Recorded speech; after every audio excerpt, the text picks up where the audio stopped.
What's up everyone, this is Soul's Hair, in full control of this poor excuse of a body, and welcome back to another episode of Warcraft Weekly, the show that probably would have gotten a bit more production value if it wasn't for XCOM Chimera squad that I played a bit too much of this week. No, this is not a sponsored ad, this is an excuse.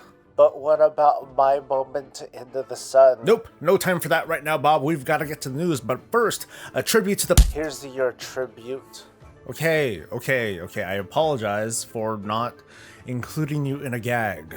Yeah, you better sleep with what I opened. Anyway, sponsor people. We have newcomers Brad and Craig, who also made a very generous contribution, and Steamrollerman is back. A big shout also to everyone on the Twitch stream. We had the Brutosaur song going for like many long minutes.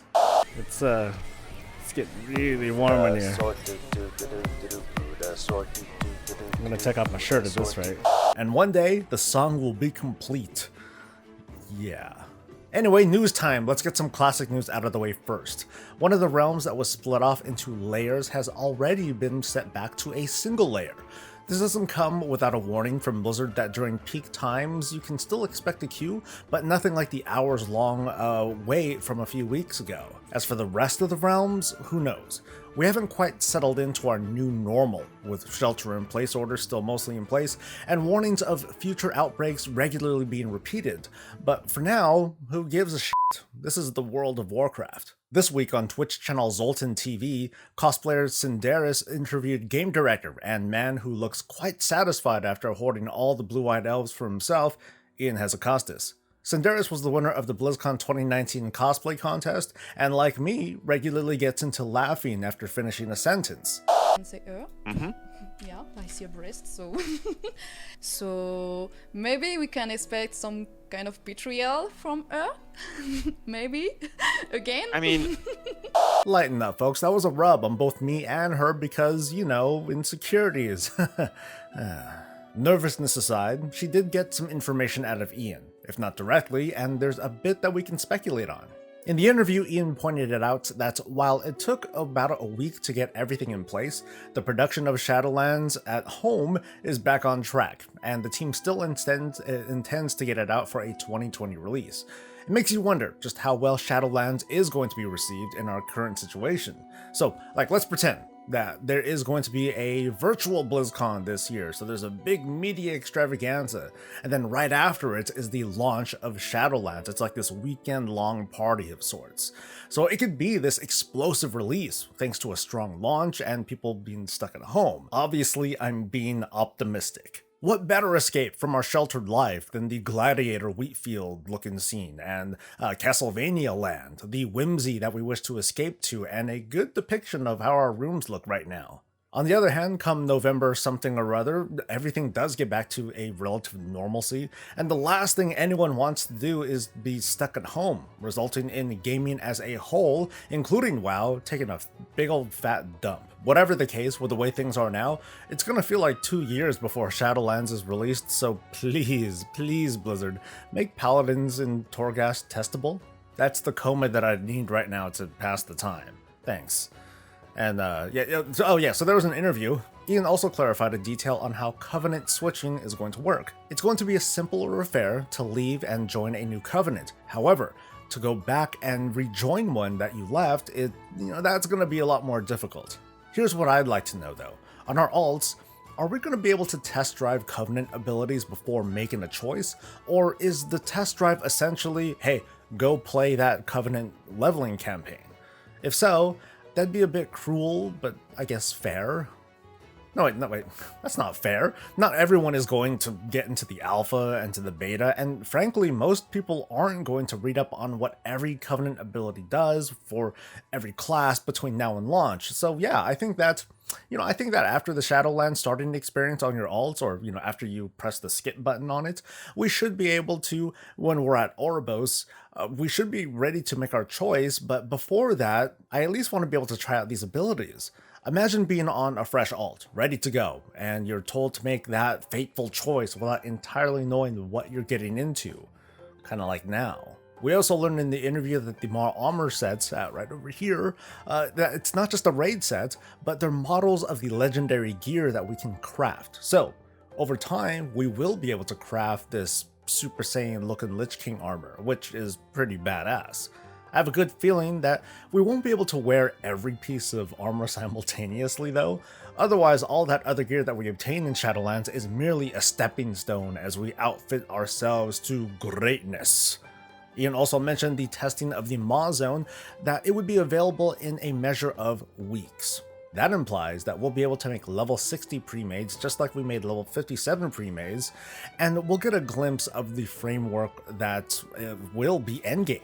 Covenant Callings, World Quests, Soul Binds, and Conduits. Thanks to Blizzard's efforts at making more meaningful stuff testable sooner, I'm building up expectations. You could even call it faith, that we're getting closer and closer to finding out what endgame activities and progression is going to feel like as early as the alpha. So stay tuned here when this major update is available.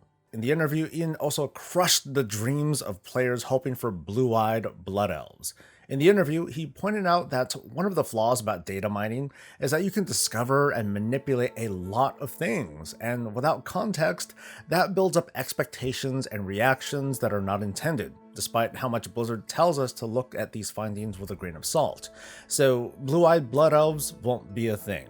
Apparently, neither will having two different eye colors, but we will definitely get these partially and full blinded eyes, which has some pretty interesting RP implications, like having to wear engineering goggles, because you can't see. I use the goggles to see. I kind of nerded out there for a second, but okay. Finally, Ian revealed in the interview that this model right over here is in fact not just a jailer, it's the jailer, who appeared originally in the gameplay trailer cinematic. It's pretty clear that they don't look the same. It makes you wonder if, in a trailer like this, does this count as canon? Ian explained that the look of the jailer wasn't finalized, despite this making it to the trailer, and a leaked image from a few months back that has features similar to what we see here, and it just kind of makes you think. Maybe Blizzard's writers won't acknowledge the image of the jailer in the trailer. That rhymed. Oh. But as I always say, you only need to write the story, so here's my fanfiction to explain it. In the trailer, Sylvanas starts working with the jailer in earnest for whatever reason. In this shot, he doesn't look so great. And then he drank all that anima juice. But this model clearly depicts the jailer in better shape. So far we haven't seen the jailer in the alpha, but I'm willing to guess that we'll see him as early as the Shadowlands starting experience. Whatever the case, the jailer was clearly in a weakened state at one point, but after gobbling up a bunch of anima, he's feeling a lot better. The speculation doesn't end there though, but I might lose you if you're not a fan of a certain anime, but here goes. I pointed out early on that the jailer's missing a little something right there on his chest. Meanwhile, the Arbiter has a little something right there on her chest. It's clear that there's a relationship there, but there's even more to it. A hole in the chest isn't unheard of. A manga and anime called Bleach introduces us to these beings called Hollows, kind of evil sorts of souls who have a hole in their chests. Also consider the current structure of the Kyrian, a ritualistic military covenant with the Archon as its leader, who also has Paragons as her champions, followed by Hands, which gives a really close vibe to Bleach, which features its own ritualistic military covenant with captains and vice captains. Even in Revendreth, Sire Denathrius has champions called Harvesters, who derive their power from these special medallions, kind of another Bleach plot. And finally, let's go back to the jailer. I was looking at this for fun, and lo and behold, what do I see? A 3. I'm skipping a lot of context here, but it's confirmed. The jailer is an Espada, and not even the strongest one. When reports came out that the Bleach anime was coming back for one final season, I didn't really expect this. /joke. Moving on, a new alpha build came in this week, but with far fewer visuals. Sure, there's this pretty crazy looking gargoyle person, but, I prefer the original. And this bow looks fantastic, but I'm really looking forward to the gun version of it. The bigger note was that there's another class to test out in Torghast. Warriors were added into the mechs, and I spent a few hours on the easy and normal difficulties to get a feel of how ridiculous it would be. No sweat. Gain the War Machine talent. I don't know what that is. Your strength, agility, stamina, and ins increased by 30%, but I'm no longer able to jump. So I will get I will lose the ability to jump. Jumping's for wussies anyway. Every few seconds. And that's right, I can't jump. Uh-oh. I had a lot of fun with it, but go see for yourself. There's a link to my experiences in the video description, somewhere below. The great debate over a few descriptive lines may have finally reached a resolution, after outrage from players prompted Blizzard to quickly update lines from the Exile's Reach introduction. Here's an example of what you've been fighting for. You are a soldier of the Noble Alliance, a coalition of kingdoms dedicated to upholding the ideals of valor and justice across Azeroth. Hailing from the kingdom of Stormwind, you follow in the footsteps of brave knights, clever sorcerers, and legendary heroes. 2 weeks ago, an Alliance expedition sent to explore an uncharted island in the Great Sea disappeared without a trace. A rescue mission led by Captain Victoria Garrick has set sail from Stormwind City with you aboard. It is up to you to find the missing expedition members and bring them home. For the Alliance. So congratulations, folks. You really held Blizzard under the fire for that one. Alpha is secure. Seriously though, this goes back to the whole data mining thing. Like, is this something we really should have been worried about? I mean, would the lines that everyone hated really have made it in if we didn't bravely speak about it? No clue. But it's pretty nice seeing players be so passionate about this in a post-BFA kind of world. Blizzard sent official word that Demon Hunter restrictions would be lifted from the 1 per realm limit that's currently in place. It makes sense. I mean, Demon Hunters, like Death Knights, are going to start at level 8, which totally resolves those possible exploits of pumping out higher level characters to use for farming mount drops. The question then will be, what of future classes that were meant to start at a high level? With Death Knight and Demon Hunters comes this new starting template where these classes are first introduced and immediately brought into current expansion content, but later they're thrown into the low-level bucket with the rest of them. And, this actually works. In fact, I'm going to revisit the idea of the level squish again with what we know and revise my speculation on just what is going to happen after Shadowlands, so please stay tuned for that. There were some big revamps for Paladins on the topic of Covenant abilities. I know I'm being specific, talking just about one class, but Paladins are the most popular and easiest and high skill, overpowered, balanced, and best looking melee, tank, caster, and pet class in WoW, so I thought I'd bring them up. Their Aura of Seasons ability for the Night Fae has been changed to a kind of Blessing of Seasons. I'm going to leave a tooltip up on screen, it'll probably look really confusing anyway, but basically, Paladins are going to be lining up their Blessing of Summer, the one that does the damage, to use every 45 seconds to maximize party or raid damage. Meanwhile, Paladins vent their ability, which is called Ashen Hallow. It is testable, and it has been updated, so we can talk about it. It's basically the Crimson Octagon, where in the span of 30 seconds, one enemy and one ally are going to take 15 ticks of damage and healing respectively, as long as you're standing within that zone. So it lays down like AoE, but it's not AoE? It's the Crimson Octagon on a 4-minute cooldown. This is probably going to change. WoW had also featured a data mine version of the Demon Hunter Covenant ability that actually does something now. The ability is called Fodder to the Flame. It's on a 3-minute cooldown and it summons a demon that you need to kill. Once you do kill it and consume its soul fragment, it lets you enter demon form. Whoop-de-doo. I'm going to skip most of how awkward that ability sounds, and I'll just suggest one small change. How about making that soul fragment an on-use item that expires after a while? That way, a Demon Hunter can have demon form on demand on top of its cooldown. It's like buffing before the boss fight. It's just, a little bit less conventional.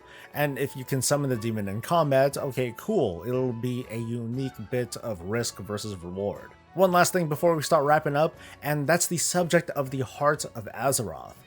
What's going to happen to it? And Azerite gear and essences? Some testers like Mr. GM have reported not obtaining the Heart of Azeroth neck or Azerite gear. As for me, I consider this a contaminated test, but on the character that I managed to copy over, I do see World Quest rewards that give Azerite gear. I'm still seeing Azerite gear, and it all still works. Corruption, essences, and everything. at least for now. Let's have a little bit of fun with speculating though. What if the Heart of Azeroth starting quest and Azerite gear and Magni and all that stuff, what if none of that became a thing until level 50? So think about this. The only Heart of Azeroth quests happened at the start of BFA, and that we don't really revisit that until max level. So if this quest is simply relocated, new players aren't suddenly thrust into this whole crazy heart of something adventure that won't be followed up on because after 50, they're probably gonna go to Shadowlands land.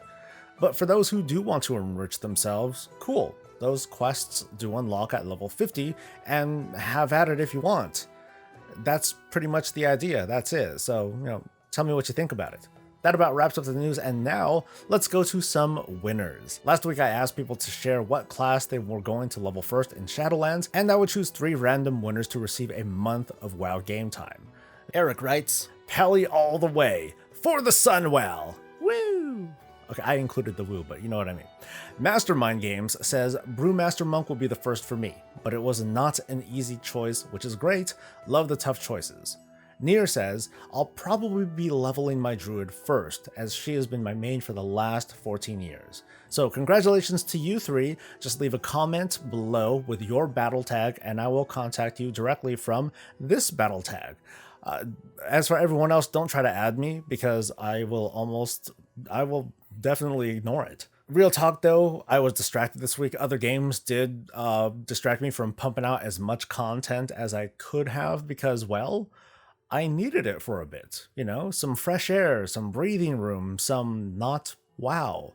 I'm not sorry about it, but I am going to make up for it. I'm going to strive to catch up and deliver on all of the content that I've been talking up. So stay tuned for more alpha updates and a special project. I've been talking about this on stream, but there's a special project that I'm going to start where I will take a character who had only just completed the legendary cloak storyline in patch 8.3 and then work my way to clearing a 5-chest horrific vision in one sitting. It's going to be absolutely insufferable, but I can't wait to do it in about maybe 2 or so weeks. So be sure to subscribe here and on Twitch. And of course, a huge thanks to everyone who's new to the channel and have been coming back. I can't say how much I appreciate it. So let's get out of here. We'll see you next week. And until then, stay safe, stay healthy, and stay breezy.